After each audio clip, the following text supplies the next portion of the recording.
Hola, muchas gracias por acceder a participar de esta entrevista. Para empezar, ¿me podrías decir, por favor, su nombre completo, edad, sexo y nivel educativo? Hola, ¿qué tal? Mi nombre es Alfredo Juan Miguel Inca Martínez. Tengo 41 años de edad. Obviamente soy sexo masculino. Bien, empecemos con las preguntas. ¿Cuál consideras que fueron los principales problemas económicos, políticos y sociales que se vivieron en el gobierno de Alberto Fujimori en el Perú? Bueno, principalmente creo que la hiperinflación, que todo el mundo lo conocemos, que venía de gobiernos anteriores.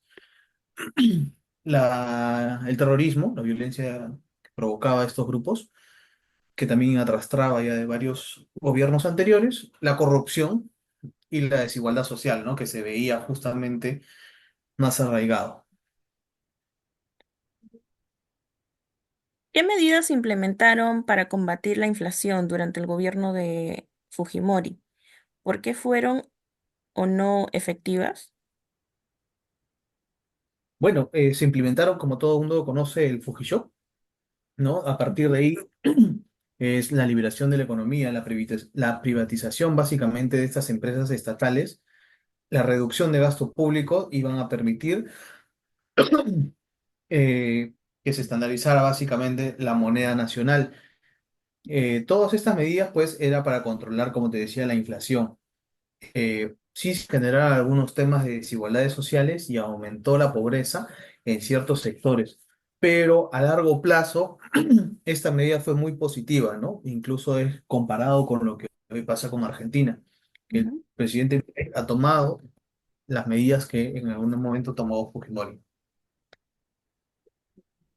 ¿Y qué políticas sociales se implementaron durante el gobierno de Fujimori para abordar la pobreza y la desigualdad en el país? Bueno, en cuanto a lo social, conozco algunos temas. El gobierno de Fujimori básicamente implementó programas como el programa de apoyo alimentario, el programa de educación básica, básicamente que buscan abordar la pobreza y desigualdad en el país. Sin embargo, estos programas fueron criticados por ser muy poco favorables, ¿no? Insuficientes, al no abordar las causas profundas de la pobreza. Ujú. Eh, ¿Qué opina de las medidas que se realizaron en el gobierno de Alberto Fujimori para combatir a los grupos terroristas como el Movimiento Revolucionario de Túpac Amaru y Sendero Luminoso? Bueno, como en toda guerra, hay altos y bajos. Se cometieron algunos excesos, obviamente por parte de algunos malos elementos de parte del Estado peruano. Ujú. Pero bueno, ¿no? Se violaron bastantes derechos humanos, pero no recordemos que estábamos en una guerra siempre, ¿no? La lucha antisubversiva básicamente se caracterizó por eso, ¿no? El uso de métodos violentos y represivos, como secuestro, tortura, ejecución extrajudicial, como todo el mundo lo conoce, volaban las torres, ponían coches bombas, etc. Ujú. Durante el gobierno de Fujimori se realizó una campaña de control demográfico que consistió en la esterilización de miles de mujeres, sobre todo de campesinas e indígenas. ¿Qué opinas sobre esta política? En primer lugar, no fue una política, no viene de una política de gobierno, no, eso está demostrado, justamente se han hecho juicios sobre eso, el cual Ujú, han sido absueltos. Sin embargo, pues fue una política de salud que venía no solamente del gobierno de Fujimori, viene de los 70, de los 80, incluso ujú, después de los 2000 con Alejandro Toledo.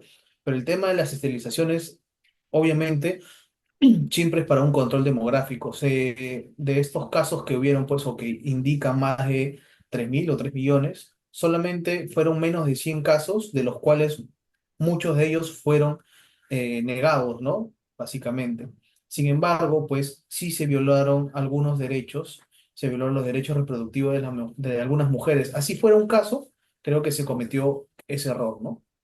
Y fue una toma de una violencia de género, obviamente. ujú.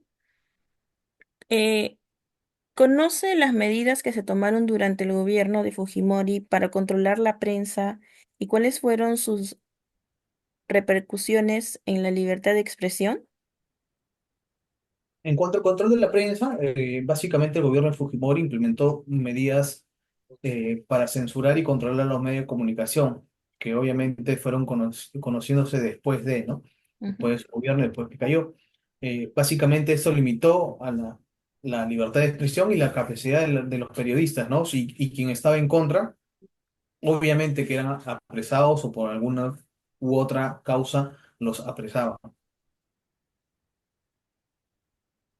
Y como última pregunta, ¿y cuáles fueron los eventos que llevaron a la caída del gobierno de Fujimori en el año 2000 y qué consecuencias tuvo para el país?